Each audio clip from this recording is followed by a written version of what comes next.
구세주 예수님의 탄생은 예기치 않은 상황으로 전개됩니다. 세상은 메시아 예수님을 맞이할 준비가 되어 있지 않았습니다. 예수께서 탄생한 이 세상에서 상상할 수 없는 일이 벌어졌습니다. 마태는 이 상황을 이렇게 전해줍니다.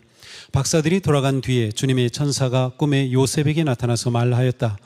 헤롯이 아기를 찾아서 죽이려고 하니 일어나서 아기와 그 어머니를 데리고 이집트로 피신하여라. 그리고 내가 너에게 말해줄 때까지 거기에 있어라. 아기 예수를 죽이려는 헤롯 왕의 유아 학살 명령이 떨어졌습니다. 동방의 박사들은 예수님을 경배한 후에 헤롯의 요구를 무시한 채 예수님이 태어나신 곳을 왕에게 알리지 않고 다른 곳으로 돌아갔습니다. 이를 알게 된 헤롯은 몹시 노하였습니다.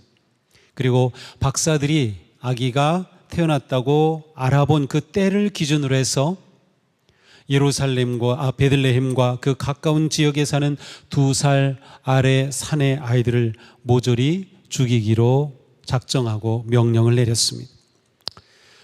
몇 명이 죽었는지는 알 수 없지만 학자들은 그 당시 그 지역의 인구 이런 것을 볼 때 한 15명 내외 아기들이 학살당했을 거다라고 추측을 합니다.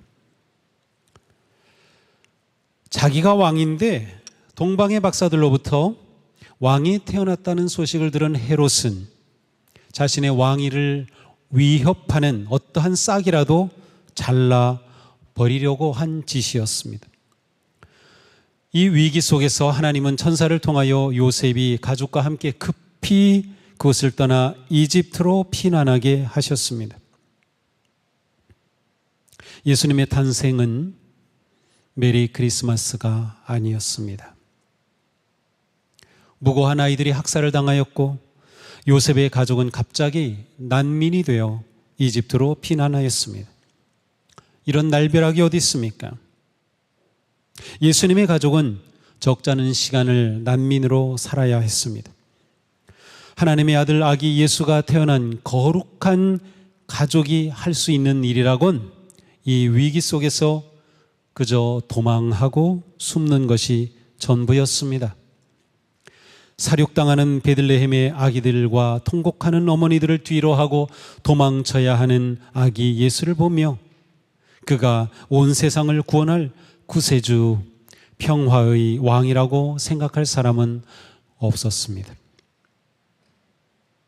이렇게 하나님은 참 사람이 되셔서 사람이 겪는 고초와 위험을 몸소 똑같이 겪는 임마누엘이 되셨습니다. 하나님의 아들 예수님의 가족도 여느 가정과 같이 고초와 아픔을 겪어야 했습니다. 예수님은 태어나면서부터 인간의 고통과 슬픔에 참여하셨습니다. 이렇게까지 하나님은 우리와 함께 하기를 원하셨습니다. 히브리서는 예수께서 이렇게 고난받으신 것은 죄와 죽음의 종로들하는 사람들을 해방하시기 위함이었다고 말씀합니다. 예수님은 우리와 같아지셨습니다. 하나님이 사람이 되시고 고난받으신 것은 바로 우리를 구원하시기 위해서였습니다. 주님은 몸소 고난과 시험을 받으셨습니다.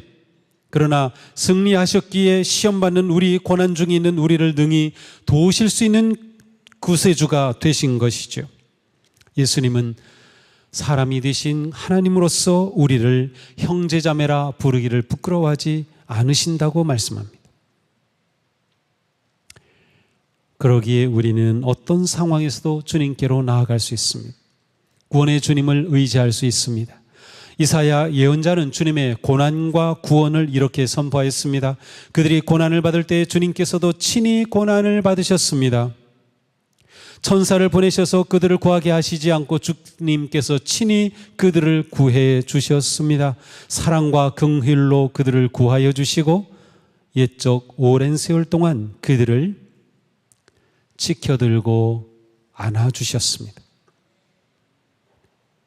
우리를 구원하신 하나님의 특별한 사랑과 은혜는 하나님께서 백성들의 고난에 동참하셨다는 데 있습니다. 하나님은 멀리서 우리를 그냥 바라보는 분이 아닙니다. 우리를 보시고 심판하시고 책망하시기만 하는 분이 아닙니다. 하나님은 우리와 항상 가까이 곁에서 함께 하시는 임마누엘 하나님이십니다. 이사야서의 말씀에서 저는 고난받는 자녀를 지켜들고 안아주신다, 이 말씀이 정말 은혜로웠습니다. 내가 죄의 수렁에 빠져 있을 때, 내가 고난 가운데 헤맬 때, 일어날 힘조차 없어 절망할 때 사랑의 하나님이 나를 번쩍 들고 안아주시고 구원해 주신다니, 이 얼마나 놀라운 은혜입니까? 바로 이것이 성탄의 은총입니다. 우리와 똑같이 되셔서 몸소 고난을 받으심으로 우리를 번쩍 들어 구원해 주시는 주님의 그 사랑, 언제나 우리와 함께 하시는 임마누엘의 은혜, 자유와 기쁨과 사랑으로 충만한 성탄은 오늘도 우리에게 참 평안과 소망을 줍니다. 사랑하는 성도님, 구원의 주님은 오늘도 우리와 함께 하십니다. 우리를 번쩍 들어서 안아주시는 주님의 그 사랑 안에, 그 품에 안기는 복된 성도들이 되기를 축복합니다. 이집트로 피난 갔던 예수님의 가족은 어떻게 되셨을까요? 시간이 흘러 아기를 죽이려 했던 헤롯 대왕이 죽었습니다. 그때 주님의 사자가 요셉에게 나타나 헤롯이 죽었으니 가족을 데리고 이스라엘로 돌아가라고 합니다. 그러나 헤롯이 죽은 것으로 상황이 끝나지 않았습니다. 헤롯이 죽자 로마 제국은 유대 지역을 헤롯의 세 아들에게 각각 나누어 줌으로 이들이 분봉 왕이 되었습니다. 민중의 지지를 얻지 못한 큰아들 아켈라오는 아버지의 통치 지역을 모두 물려받지 못했어요. 그래서 유대, 사마리아, 이두메아 지역을 받아 통치하였습니다. 아켈라오는 아버지와 똑같이 아주 포악한 왕이었습니다. 꿈에 돌아가라라는 지시를 받았지만 요셉은 아켈라오가 다스리는 지역으로 가기를 두려워했다라고 성경이 말하고 있어요. 이 아켈라오는 포악한 왕이었기 때문이에요. 하지만 하나님은 요셉을 아켈라오가 다스리는 지역이 아닌 다른 지역으로 보내시죠. 그래서 요셉은 헤롯의 다른 아들 안티파스가 다스리던 갈릴리 지역으로 간 것이에요. 그 지역의 나사렛 마을로 가신 겁니다. 이렇게 해서 예수님은 베들레헴에서 태어나 이집트에서 피난민 생활을 하고 나사렛 사람이 되는 과정을 겪으셨습니다. 마태는 이 이야기를 통해서 예수님의 탄생과 피난의 모든 과정이 놀랍게도 하나님의 예언의 성취임을 확실하게 밝혀줍니다. 이것이 마태가 성탄의 이야기를 통해서 들려주고자 하는 아주 중요한 초점입니다. 그래서 마태는 뭐라고 기록합니까? 선지자를 통하여 하신 말씀을 이루려 하심이니라 15, 18, 23절에 똑같이 반복하는 겁니다. 언약이 성취되었다는 거죠. 예수님은 예언대로 베들레헴에 태어나셨으며 예수님은 동방의 박사들이 예루살렘에 와서 경배하리라 하셨던 말씀을 이루셨으며 예수님으로 인한 유아 학살 사건조차도 라헬이 자식을 위해 애곡하리라는 말씀의 성취가 되었으며 모세가 태어날 때 이집트의 바로가 자행했던 태아 학살을 그대로 반영하면서 요셉의 가족이 이집트로 피난하였다 돌아옴을 통해 이집트에서 아들을 불러내리라고 예고하신 약속을 이루셨다고 합니다. 그리고 예수님 가족이 나사렛에 정착하심으로 나사렛 사람이라 칭하리라는 말씀도 이루어졌습니다. 예수님은 공생애를 시작하시기 전까지 나사렛에서 성장하셨습니다. 자, 그런데 공교롭게도 구약에 나사렛이라는 지명이 나오지 않습니다. 나사렛이라고 하는 그러한 지역 명칭조차 나오지 않아요. 그런데 성경은 나사렛 사람이라 칭하리라 함을 받으리라는 예언이 이루어졌다는 겁니다. 구약에 없는데 이 말씀은 사실 이사야서 11장 1절의 예언입니다. 이새의 줄기에서 한 싹이 나며 그 뿌리에서 한 가지가 나서 결실할 것이요. 자, 이것은 메시아 그리스도의 오심을 예언한 말씀입니다. 그런데 여기서 한 가지가 나서 이 가지라고 하는 단어가 넷제르이고요. 이 넷제르가 나사렛이라고 하는 단어의 어근입니다. 그러므로 넷제르는 뿌리에서 나온 가늘고 볼품없는 연약한 가지를 말하는데 예수님이 그러한 모습으로 오실 것이다. 그러한 모습으로 고난을 겪을 것이라고 예언한 거예요. 바로 이렇게 예수님은 그대로 나사렛 사람이 되시고 그대로 연약한 가지로 고난을 받으신 거죠. 자, 우리는 이 이야기를 통해서 무엇을 봅니까? 하나님은 신실하시다. 말씀을 이루신다. 신실하신 하나님을 보여줍니다. 하나님은 신실하기에 약속을 이루시는 겁니다. 세상이 변하고 사람이 변해도 하나님의 말씀은 변치 않습니다. 그러니 우리는 신실하신 하나님을 의지할 수 있습니다. 어떤 상황에서도 하나님을 바라보며 기도할 수 있습니다. 말씀을 붙잡을 수 있는 겁니다. 우리가 성탄의 은혜를 누리고 새해를 맞이하며 한 해를 사는 동안 이것만은 잊지 말아야 합니다. 함께 읽겠습니다. 하나님은 나를 사랑하시며 우리와 함께 하시고 모든 언약을 이루시는 좋으신 하나님이시다. 다시 한번 가슴에 기록해 놓으셔야 돼요. 하나님은 나를 사랑하시며 우리와 함께 하시고 모든 언약을 이루시는 좋으신 하나님이시다. 아멘. 그렇습니다. 우리는 이 믿음을 놓치지 말아야 합니다.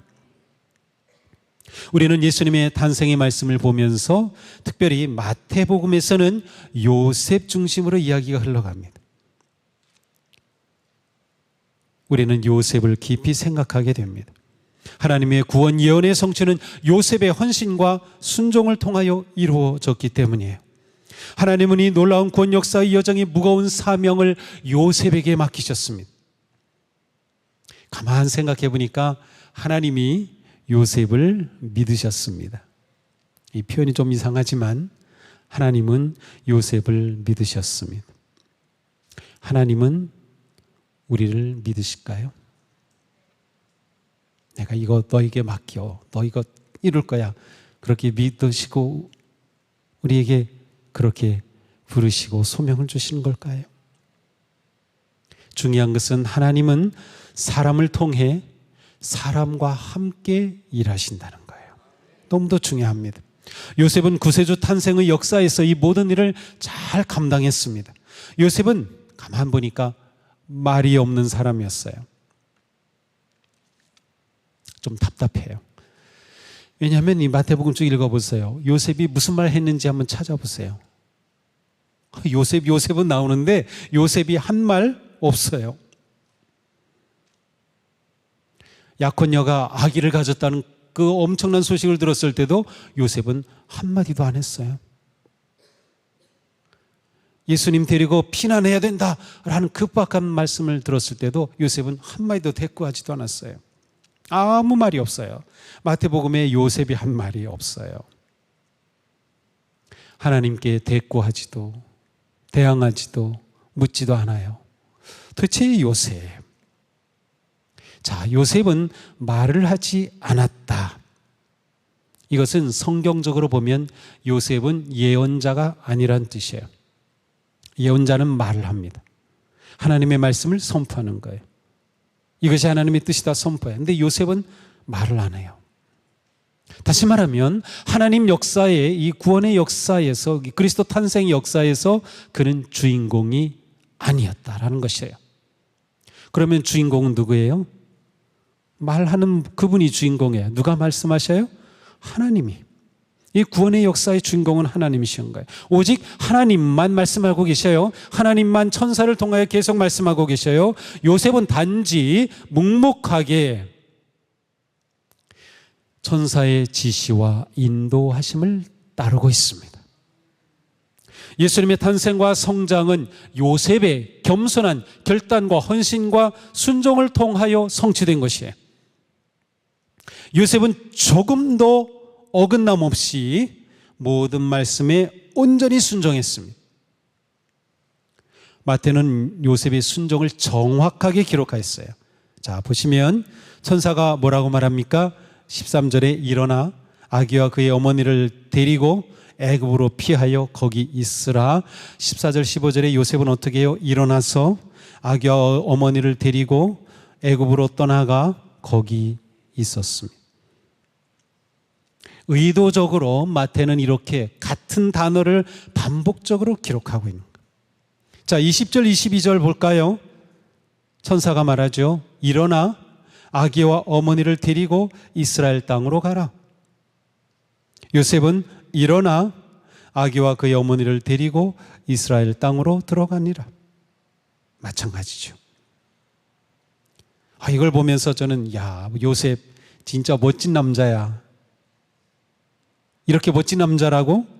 저는 깜짝 놀랐습니다. 이렇게 신실하고 듬직한 남자를 세상 어디서 찾아볼 수 있을까? 그러면서 한편 제가 위로를 얻었어요. 제가 말이 없잖아요. 요셉이 워낙 말이 없어요. 그래서 좀 답답했는데, 여러분들이 제가 좀 답답하겠지만, 말이 없는 남자 괜찮아요. 세상의 눈으로 보면 어떻게 보면 남편으로 아버지로 부족해 보일지도 모릅니다.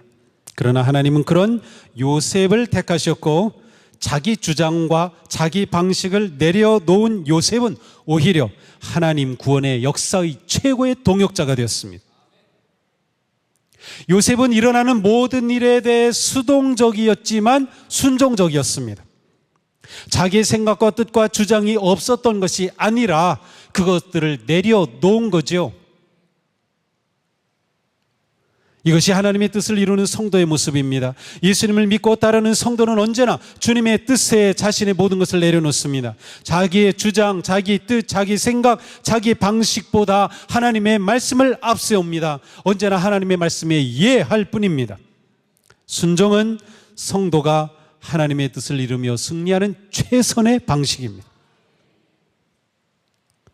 순종은 수동적으로 보이지만 하나님의 부르심에 대한 가장 능동적인 반응입니다.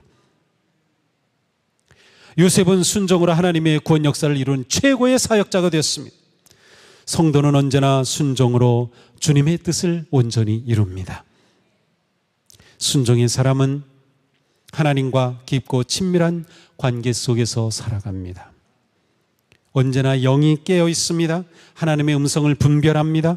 요셉은 꿈에 주님의 사자를 만났습니다. 꿈을 통해 하나님의 지시하심을 받았습니다. 꿈은 당시 하나님과 친밀한 관계 속에 음성을 듣는 가장 일반적이고 중요한 통로였습니다. 이 꿈은 지금 우리로 말하면 예배와 말씀과 기도와 같은 것이었어요. 순종의 사람은 언제나 부지런히 하나님의 말씀을 살핍니다. 기도와 말씀으로 하나님의 뜻을 구합니다. 하나님의 뜻이 없으면 순종도 없고, 순종이 없으면 자기 뜻이 중요해지고, 자기 뜻이 중요해지면 하나님은 멀어지고, 하나님이 멀어지면 교만해지고, 교만해지면 하나님의 나라는 사라지고, 하나님의 나라가 사라지면 자기 왕국을 세우다 멸망하는 거예요.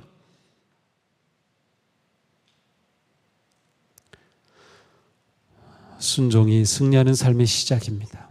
그리고 완성입니다. 지나온 한 해 하나님과의 관계 어떠셨습니까? 지금 하나님과의 관계는 어떻습니까? 예수님의 탄생은 우리와 친밀한 사랑과 믿음의 관계를 맺고 우리와 함께 하시려는 하나님의 사랑의 프로포즈입니다.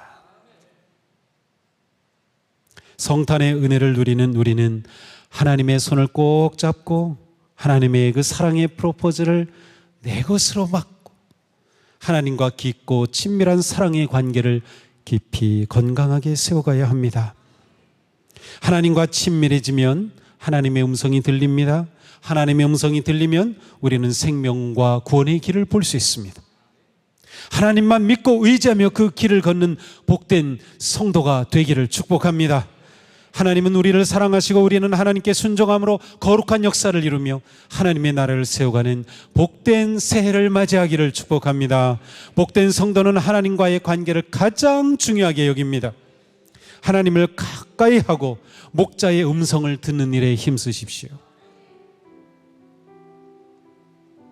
올해의 마지막 예배 드리는 이 시간, 새해를 맞으며 예배와 기도, 말씀과 사역, 선한 삶에 헌신하는 시간이 되기를 바랍니다. 어떤 상황에서도 하나님을 예배하고 하나님과 데이트하는 시간을 놓치지 마십시오. 하나님과의 관계가 회복되고 순종의 삶이 회복되기를 축복합니다. 긍휼하신 사랑의 하나님이 우리와 함께 하십니다. 우리를 안아주시고 구원해 주시는 주님이 우리와 영원히 함께 하십니다. 어제도 오늘도 내일도 변함없는 하나님의 신실하신 사랑이 우리와 함께 하십니다. 새해는 더욱 주님을 구하며 하나님을 사랑하며 예배할 때 우리는 더욱 기쁨으로 순종하고 그 순종의 길에 하나님께서 놀라운 승리의 기쁨을 주실 줄로 믿습니다. 두려워하지 마십시오. 주님께서 열어주시는 희망찬 새해, 복된 새해를 두 팔 벌려 주님의 사랑과 함께 맞이하는 그러한 복된 성도들이 되기를 주님의 이름으로 축복합니다. 기도합시다.